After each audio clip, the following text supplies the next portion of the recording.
There's a book that's sitting in your house somewhere that could use some dusting off. There's a man who died for all our sins, hanging from the cross. You can give your life to Jesus, and he'll give you a second chance till you can't take it. If you got a chance, take it while you got a chance. If you got a dream. What a night! We've simply never seen anything like it. Literally tens of millions of viewers tuned out to the Super Bowl halftime show, what many are calling the worst Super Bowl halftime show ever, and instead watched a rival show organized by everyday Americans celebrating the timeless values of faith, family, and freedom. Forget the scoreboard. There was a hands-down decisive winner in last night's halftime showdown, a win no one before last night thought possible. Newsweek is calling it a shot across the bow, and that shot is sending shockwaves throughout the woke entertainment establishment with a clear message. Your days of pushing cultural rot on our nation have come to an end. American patriots are taking over, and we're just getting started. Hey gang, it's me, Dr. Steve, your Patriot Professor, celebrating yet another glorious day in Trump's golden age that you made possible back in November 2024. So if you want a front row seat on how you continue to change the world in ways you never even imagined, make sure to smack that bell and subscribe button. Months ago, the incurably woke executives over at the NFL made a choice. They picked Bad Bunny, a Puerto Rican reggaeton artist who sings entirely in Spanish, has publicly called out ICE from the Grammy stage, and once wrote an expletive-laden attack on Donald Trump to headline the most watched musical event in the world. The president himself called it absolutely ridiculous and said all it does is sow hatred. House Speaker Mike Johnson called it a terrible decision and said he would have preferred someone like Lee Greenwood. A petition to replace Bad Bunny with country legend George Strait got over 120,000 signatures. But the NFL didn't budge. Commissioner Roger Goodell doubled down, saying Bad Bunny was part of a strategy to grow the league's international and Latino audience. So what happened when the show actually aired? Well, exactly what everyone predicted. Bad Bunny took the field. He performed 13 minutes entirely in Spanish. He paraded the flags of foreign nations across the field. He brought out Lady Gaga, Ricky Martin, and he closed with a political message, holding up a football that read, "Together we are America," right before declaring in Spanish, "My homeland, Puerto Rico, we are still here."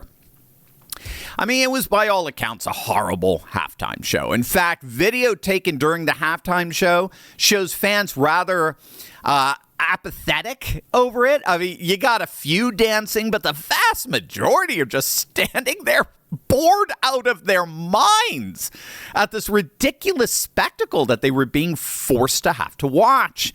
The stadium, frankly, looked dead. Within 30 minutes of the show ending, President Trump took to Truth Social and unleashed one of his most scathing takedowns of a halftime show ever written by a sitting president. Quote, "The Super Bowl halftime show is absolutely terrible. One of the worst ever. It makes no sense. It's an affront to the greatness of America and doesn't represent our standards of success, creativity, or excellence. Nobody understands a word this guy is saying, and the dancing is disgusting, especially for young children that are watching from throughout the USA and all over the world. This show," in quotes, "is just a slap in the face to our country." And he was right. The legacy media did everything they possibly could to run cover for, they showered it with feigned praise for this latest progressive fail. But the American people, they voted with their remote controls. And it was an absolute wipeout. An estimated 35 million people watched the TPUSA halftime show cross-platform. They pulled in over 25 million on just YouTube and Rumble alone. And given that there were so many watch parties, so many bars in Nashville that were watching it, I mean, the actual number of viewers is even higher than that. In fact, it was one of the top 3 YouTube live streams of all time. In fact, the TPUSA show reached over 18 million views on YouTube, all the while Bad Bunny's halftime show barely broke a couple of million. It was an utter humiliation for the woke forces behind this ridiculous decision to spend $20 million on a halftime show basically nobody cared about versus one that a lot of viewers, tens of millions, cared very deeply about. You even had fans tuning into the TPUSA halftime show at the stadium itself last night.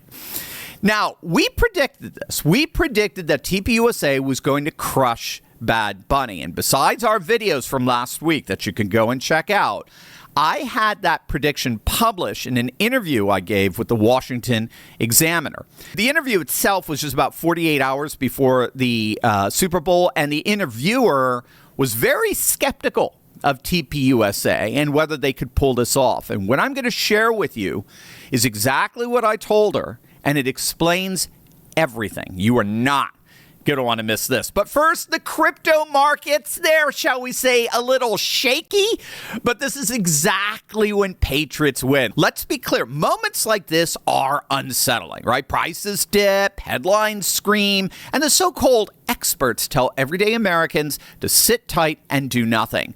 But if you studied history, really studied it, you know something crucial. Every major leap forward begins with a pullback. Crypto is never moved in straight lines. It shakes out the weak hands, and then time and time again, it surges higher, rewarding those who understand the moment they were in. This isn't chaos. This is a reset. While political dysfunction and economic uncertainty continue to rattle the system, smart patriots are doing what they've always done. They're staying calm. They're thinking long term. They're positioning themselves for the rebound. That's why so many families, including my own, are turning to Block Trust IRA, not out of panic, but out of confidence. Their Animus AI technology works around the clock, helping safeguard your assets through volatility, bank disruptions, and market whiplash. So you don't have to stare at charts all day wondering what comes next. But here's the inside line.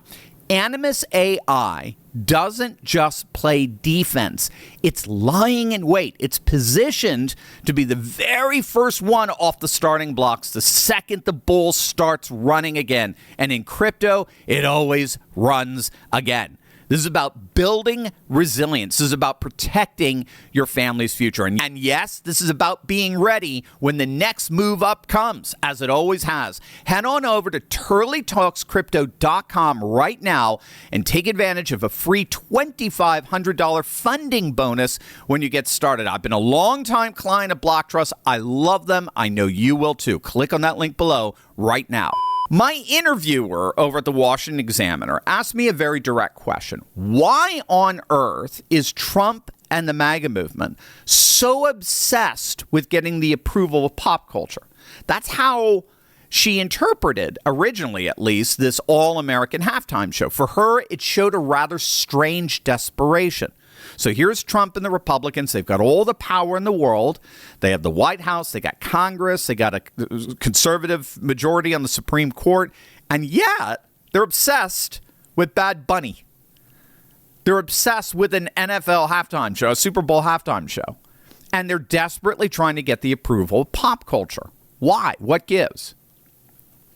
Here was my response to that. They're not craving the approval of pop culture. They're conquering it. Trump and the MAGA movement are not seeking pop culture's approval. They are demanding it. They're saying our team is bigger than yours. Your little Grammy get-together last week where you had a bunch of elites talking about stolen land is nothing compared to what we ordinary Americans can pull off together. We are real Americans. Bad Bunny and his woke elite are fake. That's what happened last night. It was a clash between two Americas. One that sees America as fundamentally evil and the other that sees America as fundamentally good. One that denigrates America for being racist, sexist, and phobic, and the other that celebrates America and its timeless values of faith, family, and freedom. That, after all, is why Bad Bunny is here in the United States in the first place. You see, that spectacle that you saw on the football field last night, hardly any of us watched it, but the spectacle that took place on that football field was indeed a performative contradiction.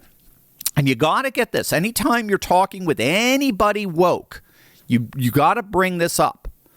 The performative contradiction is found in the fact that the performance itself admits that everything Bad Bunny and his woke elite stand for in their disdain for traditional America is a fraud. The reason why he and everyone else in that production was here in America performing that show is because America is a nation that offers more opportunity, more freedom, more prosperity than anywhere else in the world. That's why people risk their lives to come here. That's why Bad Bunny is here and not elsewhere. He's here because of all the unparalleled and unprecedented opportunities that this nation offers him. And rather than show his gratitude for the blessings that have been lavished upon him, he consistently and persistently disparages and denigrates the very country that afforded him so much opportunity in the first place. And that parallel halftime show, that all-American, note the inclusiveness of it, all-American halftime show, reminded everyone of the timeless values that have made this country the greatest country on the face of the earth. And it literally blew that woke monstrosity on the football field out of the water. As it turns out, there are far more people who are united by their love of America than by their hatred of it. Last night, something beautiful happened. Last night, millions of Americans didn't just complain. They didn't just post. They built something. They built their own stage. They lit their own lights. They sang their own songs in their own language. And they lifted up the memory of a man who gave everything he had to this movement. Charlie Kirk didn't live to see last night. He didn't get to see Kid Rock sing that song that he inspired. He didn't get to hear that crowd chanting his name. But I think he knew. I think Charlie always knew that if you give the American people something real, something true, something rooted in faith and family and love of country, they will show up. And last night, tens of millions did just that. So let the NFL have their foreign flags. Let the media hand out their fake praise. Let them tell each other how brave and groundbreaking it all was. Because out here in the real world, the one President Trump talked about, we know what we saw. Our America stood victorious. The America that prays and fights and builds and never, ever apologizes for who she is. That America last night conquered the culture. That America has already won. Hey there, Turley Talks family. Dr. Steve here. I'm coming to Dover, Delaware on Saturday, February 21st for the 2026 Lincoln Day Dinner, and I want to see you there. Bring your books, bring your family, bring your friends. We'll have cocktails at 6 p.m. My keynote is at 7 p.m., and I have a dedicated spot for book signing. Tickets are $100, but they're pre-sale only. No tickets at the door. Scan the QR code to register. Let's celebrate this movement together.